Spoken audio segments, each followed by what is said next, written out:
लेकिन शिव चर्चा में तो जुटा रही, लेकिन कोई के दान पुण्य ना करत रही।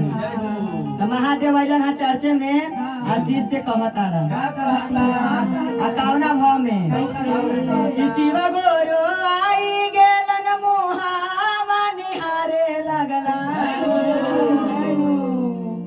शिव गुरु